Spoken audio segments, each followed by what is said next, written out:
بسم الله الرحمن الرحيم تبارك الذي بيده الملك وهو على كل شيء قدير الذي خلق الموت والحياة ليبلوكم أيكم أحسن عملا وهو العزيز الغفور الذي خلق 7 سماوات طباقا ما ترى في خلق الرحمن من تفاوت فارجع البصر هل ترى من فطور ثم ارجع البصر كرتين ينقلب إليك البصر خاسئا وهو حسير ولقد زينا السماء الدنيا بمصابيح وجعلناها رجوما للشياطين وأعتدنا لهم عذاب السعير وللذين كفروا بربهم عذاب جهنم وبئس المصير إذا ألقوا فيها سمعوا لها شهيقا وهي تفور تكاد تميز من الغيظ كلما ألقي فيها فوج سألهم خزنتها ألم يأتكم نذير قالوا بلى قد جاءنا نذير فكذبنا وقلنا ما نزل الله من شيء إن أنتم إلا في ضلال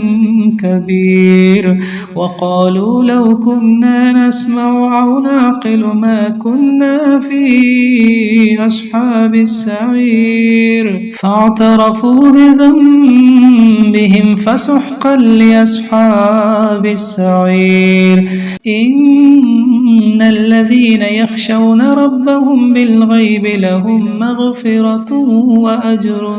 كبير وأسروا قولكم أو اجهروا به إنه عليم بذات الصدور ألا يعلم من خلق وهو اللطيف الخبير هو الذي جعل لكم الأرض ذلولا فامشوا في مناكبها وكلوا من رزقه وإليه النشور أأمنتم من في السماء أن يخسف بكم الأرض فإذا هي تمور أم أمنتم من في السماء أن يرسل عليكم حاصبا فستعلمون كيف نذير ولقد كذب الذين من قبلهم فكيف كان نكير أولم يروا إلى الطير فوقهم صافات ويقبضن ما يمسكهن إلا الرحمن إنه بكل شيء بصير أمن هذا الذي هو جند لكم ينصركم من دون الرحمن إن الكافرون إلا في غرور أمن هذا الذي يرزقكم إن أمسك رزقه بل لجوا في عتو ونفور أفمن يمشي مكبا على وجهه أهدى أمن يمشي سويا على صراط مستقيم قل هو الذي أنشأكم وجعل لكم السمع والأبصار والأفئدة قليلا ما تشكرون قل هو الذي ذرأكم في الأرض وإليه تحشرون ويقولون متى هذا الوعد إن كنتم صادقين قل إنما العلم عند الله وإنما أنا نذير مبين فلما رأوه زلفة سيئت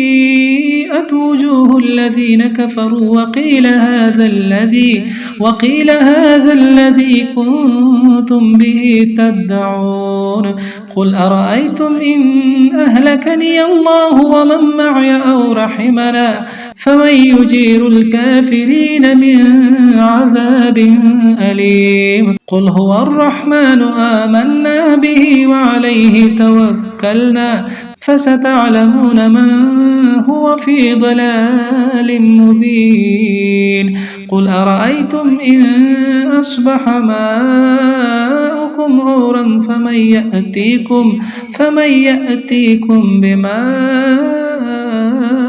معين صدق الله العظيم.